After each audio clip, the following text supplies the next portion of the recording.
Welcome to the 2017 Minnesota State High School League Football Training Tape Series. My name is Jace Nickleby, Coordinator of Officials. I will be narrating these tapes again this year. Hopefully these tapes are helpful for you as you're pre-gaming and getting ready for the season with your crew. I want to point out that we have some mechanics, clarifications, and changes. Please go to the Officials Corner and check out those documents, and they will be in your mailing as well. Also, welcome to Mike Spanier, our new state coordinator of football officials. He will be a great resource and someone that you can connect with if you have any questions or concerns as we move forward. Many thanks to Bob Meslow for his many years of service to the league. Remember, these clips aren't meant to embarrass or pick on any one crew or official. They're meant as a training opportunity, a learning opportunity, and hopefully that does that for you. With that, let's get to the clips.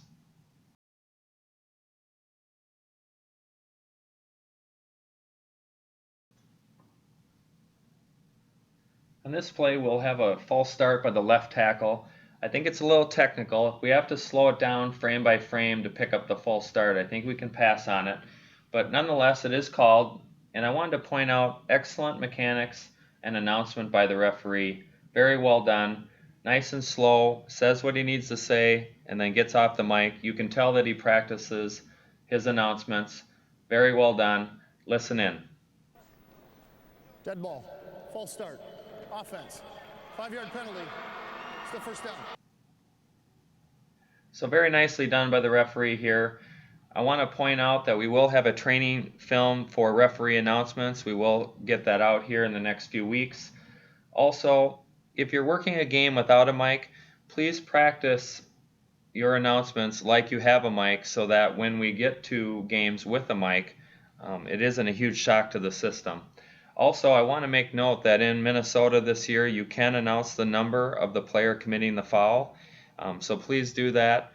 So you would announce dead ball, false start, offense number 76, 5-yard penalty, remains second down, or something to that effect. So you can do that this year, and we encourage it.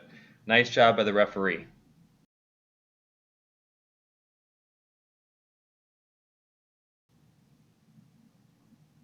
On this play, you're going to see an illegal block below the waist by the right defensive end, number 1. And this is just an excellent piece of officiating by this crew. We need to get these blocks. These are dangerous plays, and this is one of the biggest complaints from coaches that we miss this type of block. And I don't think it's a case of where we see the block and we just choose to not call it. I think we're missing it mechanically. We're not looking where we need to be looking. And in this case, excellent job by the crew picking up this illegal block. We need to keep our umpire's backside, but he does pick this up. And line of scrimmage officials, we need to hold the line of scrimmage so that we can help out on this block. If we start to drift downfield and don't stay there and officiate at the line of scrimmage, then I think we miss these types of plays. But excellent job by the crew picking up this block. Excellent job sticking with your zone. Great job by the crew.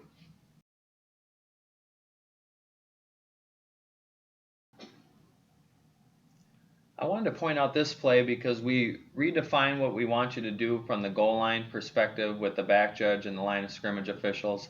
It's a really tough play for a 5-man crew. You do the best you can, get in position, and then make the call based on what you observe. And the crew does a really nice job here. I think they get the call correct. Notice that it's 4th and 3, so we'll want to be aware of the line to gain. That's the most important line at this juncture. The next important line would be the goal line. So if we can get to the goal line prior to the ball carrier getting there, great. But in this case, the line of scrimmage official, the head linesman, gets to the line to gain, and then once the ball's in the air, he gets stationary so he can view the play, and then he gets to the goal line and makes his best judgment. If you need to use the back judge to help here, that's great. They can come in and give their perspective. Don't go up with a signal if you're not sure. But I think the crew did a nice job here of officiating the line to gain and then moving to the goal line as the next line. Couldn't beat him there, so we got stationary. Our eyes are set when reviewing the play so we can make the best judgment. Nice job by the crew.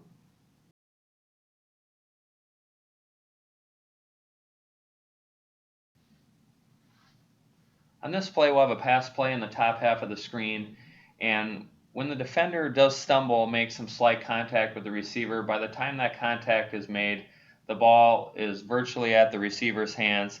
And if the contact is made, early contact, playing through the back, those kind of things, if the contact is made just as the receiver is touching the ball or just as it's getting to him, that's a bang bang play, and we want to stay away from those as far as pass interference is concerned.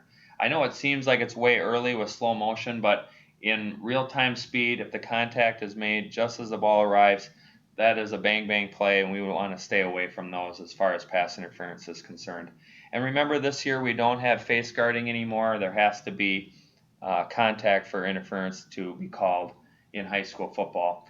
And tangle feet is a concept where if they're on an even yard line and they're both trying to get the ball and they tangle feet and go down, that's something we don't want called as well. This isn't a great example of that, but I just wanted to bring that to your attention.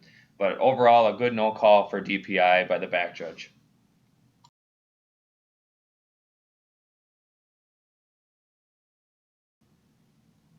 On this play, we'll have a pass play at the bottom of the screen.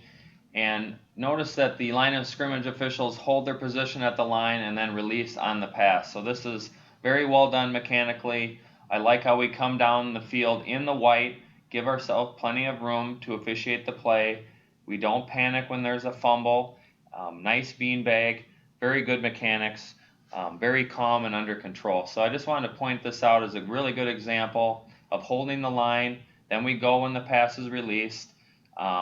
We don't get caught up in the really nice play. We don't lose our control, lose our focus, because if we get down all the way down here trying to beat the guy and worry about forward progress, then we have trouble with the fumble at the end. So very nicely done by the line of scrimmage officials and the line judge in this play.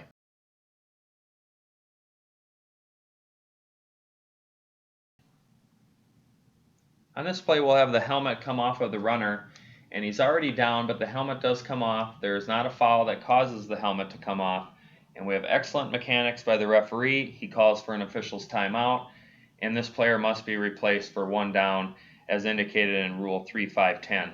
I just want to make note that we should always call for an official's timeout, have the player replaced, and then we can start the game up again. We should just not allow the clock to run while we get that player off the field. That's a pretty common mistake. We need to call for an official's timeout, have the player come off, and then we can start the game up again after that. Excellent job by the crew.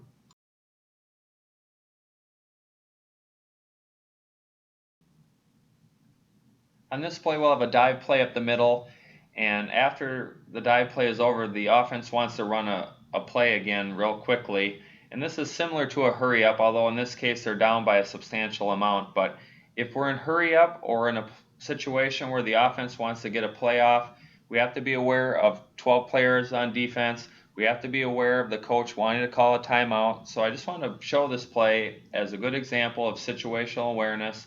The crew is aware that the defense might want a timeout to avoid having a substitution foul in this case. And so just a good job by the crew being aware that we should have a timeout or the possibility of a timeout being called, with the defense running back and forth trying to figure out who should be out there. So we don't want any cheap fouls. Just make sure that we're aware of these kind of situations and how to handle them when they come up.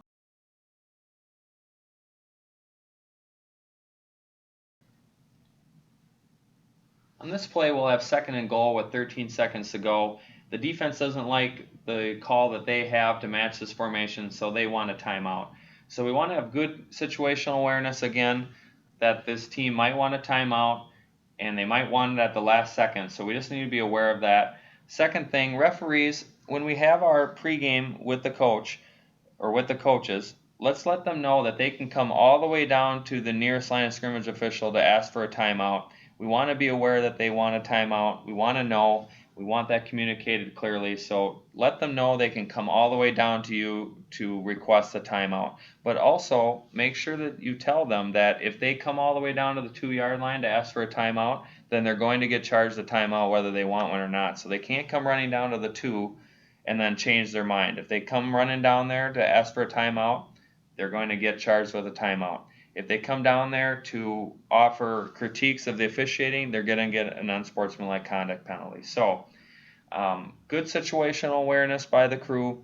Let the coaches know they can come all the way down to them to request the timeout. And back judges, you'd be a good resource as well. You see that coach running down the sideline, give them the timeout. They'll be very grateful that you did. So I know a lot of information on this first tape, but we had a lot of great plays. Great job by the crews this year or this past year at the Prep Bowl. I'm really excited about this year's football season. Good luck to everybody, and we'll see you next week.